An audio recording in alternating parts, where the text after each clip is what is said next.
기술적 분석입니다. 자, 시장 상황 빠르게 한번 살펴보도록 하겠습니다. 자, 먼저 테슬라 말씀부터 드리면서 시작을 해보겠습니다. 자, 테슬라 같은 경우 일단 1차적으로 조정파동이 강하게 나오긴 했어요. 그러니까 1차적인 강한 조정파동은 어느 정도 진정되는 흐름에 있는 게 사실인데, 그렇다면 이제 반등을 만들어내기 위해서는 어쨌든 단기적으로 가격대가 단기 이평선을 돌파하면서 위로 올라서는 모습이 좀 나와줘야 되는데, 자, 보시는 것처럼 지난 한 2, 3일 동안의 움직임을 보면, 자, 상방으로 도전을 하다가 지금 맞고 떨어진 상황이고, 자, 어제 같은 경우도 윗꼬리가 생기면서 마무리가 된 모습입니다. 즉 단기평에 도전하는 그러한 흐름이 일단은 조금 실패하는 모습으로 나온 상황이기 때문에 지금 여기서 조금 이격도를 벌리는 그러한 좀 큰 하락이 나올 수가 있는 상황이에요. 자, 그렇기 때문에 여기서 너무 많은 비중을 싣기보다는 제가 계속해서 말씀을 드리고 있듯이 최소한 이러한 단기 이평 돌파라도 확인하고 나서 들어가시는 걸 추천드린다고 계속 강조를 드리고 있는 겁니다.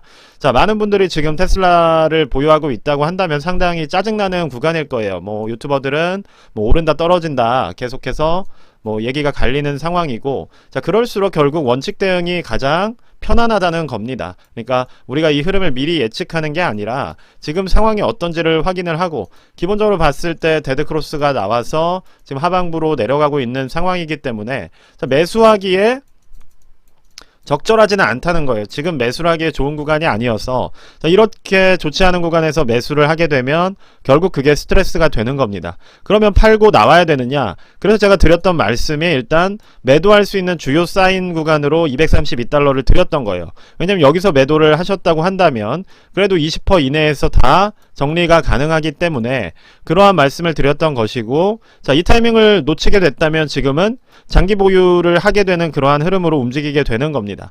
그래서 여기서 그러면 평단을 조금이라도 낮추기 위해 매수가 되게 하고 싶어지는 그러한 매수세가 지금 들어온 거예요. 근데 이 매수세 자체가 강하게 들어올 그런 이유는 없는 것이고, 결과적으로는 저항을 맞고 떨어질 가능성이 높기 때문에 일단은 지켜보시면서, 자, 가격의 지지 구간이 어디서 잡히는지를 확인을 해주시는 게 필요하다는 겁니다. 그리고 냉정하게 말씀을 드리자면 테슬라 같은 경우는 조정이 좀 길어질 수가 있어요. 왜 그런 말씀을 드리냐면 지금 이 박스권 자체가 상당히 두텁습니다. 보시는 것처럼, 자, 이 구간에서 거의 지금 2, 3년 넘게 거래가 이루어졌고, 여기에 있는 모든 거래가 다 매물대로 작용을 한다는 거예요.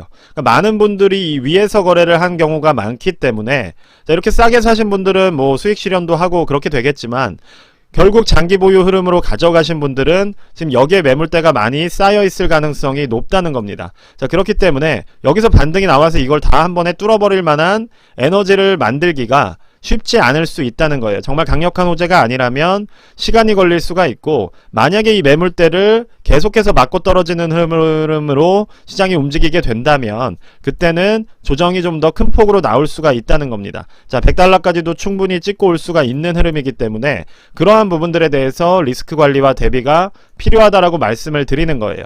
자, 지금은 매수를 할 시기가 아니라 기본적으로 지켜봐야 되는 시기고, 자, 손절을 230달러쯤에서 실행이 나갔다면 지금 현금을 들고 편히 볼 수 있는 구간이겠지만, 그게 아니라 조금 물려있는 그러한 상황이라면 물을 타시기보다는 계속해서 조금 지켜보시면서 정말로 과감하게 평단을 낮출 수 있는 구간을 하단부에서 잡는 걸 생각하시는 게 좋을 것 같아요. 만약에 반등으로 올라가더라도 내가 어느 정도 현금을 너무 많이 넣지 않았기 때문에 여기서 이득을 못 본 거에 대해서 속상할 시기가 아니라는 겁니다. 왜냐면 리스크가 상당히 높다는 거예요. 지금 그거를 기대하기에는 위쪽에 매물대가 상당히 많이 있고, 어쨌든 역배열 구간으로 들어가 있는 리스크가 높은 구간이기 때문에, 자, 그런 부분들에 일희일비하는 게 아니라 올라가면 좋은 거죠, 당연히. 그쵸? 내가 지금 물려있다고 한다면 수익 실현을 하는 쪽으로 변동이 되는 거니까. 다만 하방으로의 리스크가 크기 때문에 매수를 이 구간에서 너무 쉽게 결정하지 마시고 좀 더 지켜보시라고 말씀을 드릴 수가 있을 것 같아요. 특히나 앞서 말씀드렸듯이, 자, 요 구간의 매물대가 상당히 많이 있기 때문에 이 부분을 돌파하는 게 생각보다 쉽지 않다는 거를 지금 여기서 3번이나 증명을 한 겁니다. 그럼 3번이나 매물대 돌파를 시도하다가 지금 맞고 떨어져서 역배열로 들어가 있는 상황인데, 여기서 올라갈 거라고 기대하기에는 지금 낙폭 자체가 그렇게 큰 거는 아니에요. 그러니까 많이 하락을 맞긴 했지만 사람들이 충분히 싸다고 느낄 정도의 조정 구간은 아니기 때문에 여기서 매수를 너무 급작스럽게 들어가지 마시고, 주요 추세 라인인 180이 뚫리게 되면 그 다음에 150, 그 다음에 100달러까지 열려있다라는 걸 생각을 하시고, 상당히 보수적인 관점으로 테슬라는 당분간 투자를 하시는 게 좋을 것 같다는 말씀 드리겠습니다. 자, 시장 전체적으로 좀 살펴보면, 자, 애플이나 뭐 마이크로소프트 그리고 엔비디아 전체적으로 조금 조정 흐름으로 움직이고 있어요. 에너지는 지금 엔비디아가 제일 좋긴 한데,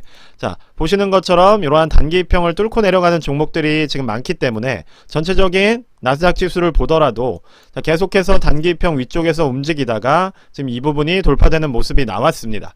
자, 1월 영상을 계속 보신 분들은 알겠지만 결국 1월 FOMC가 저 같은 경우는 조금 좋지 않은 방향으로 메시지를 낼 거라고, 그러니까 시장이 환호하게 하는 방향으로 내는 것이 아니라 조금은 차갑게 만드는 방향으로 나올 거라고 말씀을 드렸고, 그래서 1월 말에는 조정이 시작될 수가 있기 때문에 단기적인 상승에 배팅을 하고 1월 FOMC 즈음에는 정리를 하는 게 좋을 것 같다라고 강조를 드린 바가 있어요. 실제로 어제 FOMC 이후에, 자, 3월에도 인하를 안 할 수 있다라는 얘기가 나왔고, 전체적으로 시장이 올라왔던 이유는 금리 인하가 우리가 생각한 것보다 좀 더 강하게 나올 수가 있다. 그리고 12월 에도 이미 파월이 그러한 방향으로 발언을 했었기 때문에 지금 그 기대감을 가지고 쭉 올라왔던 시장이라면, 이제 1월 FOMC를 통해서 지금 그 부분을 조금 투심 자체를 차갑게 시킨 상황이고, 조정이 단기적으로 나올 수가 있는 구간이 오늘부터 조금 이어질 수가 있다는 겁니다.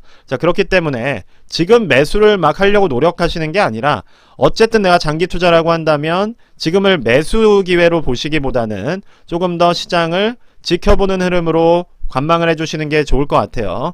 자, S&P 500 같은 경우도 지금 동일한 흐름으로 움직이고 있고, 자, QQQ 역시도 단기평이 돌파가 된 상황입니다.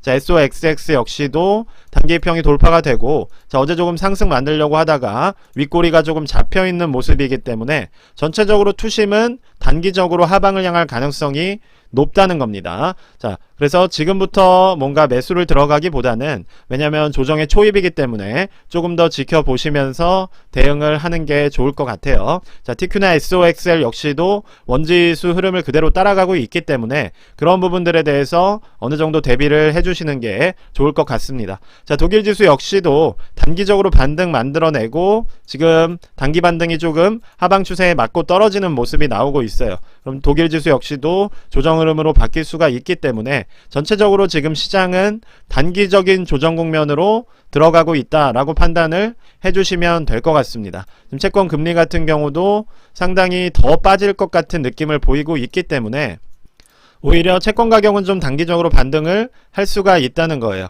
예전에는 제가 채권 흐름을 보고 시장 예측을 많이 해드렸다고 한다면 지금은 옛날만큼 적중률이 높은 상황은 아니에요. 그래서 시장 자체에 대해서 심리를 빠르게 읽는 게 필요합니다. 자, 지금은 단기적으로 심리가 하방을 향할 것 같은 느낌을 가져가고 있기 때문에, 자, 단기적으로 조정이 나올 수 있다는 거에 대해서 충분히 염두를 해 두시고 투자 전략을 세우는 게 맞다라고 생각을 해요. 자, 빅스 같은 경우도 워낙 낮은 구간에서 오랫동안 있었기 때문에, 자, 이 구간에서, 자, 단기적으로 요 라인, 자, 200일선을 조금 돌파하게 된다면 이게 심리상으로 보여준다는 말씀을 드리는 겁니다. 뭐 빅스가 기술적 분석의 대상이다 이런 게 아니라, 어쨌든 우리가 풋에 들어가는 비율 같은 것들이 요 심리를 넘어서게 되면 단기적으로 조정이 강하게 올 수가 있다는 거예요. 자, 지난 9월이랑 10월에 조정이 조금 왔던 것처럼, 자, 시장이 단기적으로 그렇게 하향 곡선을 만들면서 내려갈 수가 있기 때문에, 자, 그러한 부분들에 대해서는 어떤 무조건 오르던 시장이기 때문에 모아간다, 자, 이런 식의 대응보다는 내가 어디까지 손실을 감내할 수 있는지에 대해서 냉철하게 좀 판단을 해보시고, 자, 보조지표 같은 경우도 보시면, 자, 슬로우 스토캐스틱 같은 경우도 지금 D값 자체를 K값이 돌파를 하는 그러한 모습이 나왔고, 자, MACD 이격도 역시도 지금 꽤 많이 줄어든 상황이기 때문에 자, 요런 부분들 참고하셔서 일단은 단기적으로 이번 주나 다음 주까지는 조금 조정이 이어질 수가 있겠구나. 그럼 내가 어떠한 식으로 시장 대응을 해야 될지에 대해서 조금 한번 재점검을 하시는 시기로 가져갔으면 좋을 것 같아요. 그리고 테슬라 역시도 시장이 빠지고 있기 때문에 말씀드렸지만 홀로 독주할 이유가 지금 별로 없는 상황이에요. 결과적으로 시장 에너지에 따라서 또 똑같이 하방, 이격도를 벌릴 가능성이 높기 때문에 지금은 매수 대응보다는 매도 대응 혹은 관망 대응으로 전략을 세워주신다면 그렇게 빨리 내가 물을 탐으로써 오랫동안 장기 보유하게 되는 그러한 불상사는 조금 예방할 수가 있다는 거예요. 내가 현금을 들고 있다면 떨어지더라도 내가 강하게 물을 탈 수 있는 시기를 가져갈 수가 있기 때문에 투자 심리상에서 오히려 앞서갈 수가 있는 것인데, 그게 아니라 너무 빨리 매수를 하게 되면 계속해서 기다리게 되는, 그리고 다른 종목들에 투자를 하지 못하게 되는 기회비용이 생길 수가 있기 때문에 자, 그러한 부분들 생각하시면서 테슬라에 대해 앞서 말씀드린 전략 검토를 하시면 좋을 것 같습니다. 네, 일단 오늘 영상은 여기까지만 말씀드리도록 하겠습니다. 감사합니다.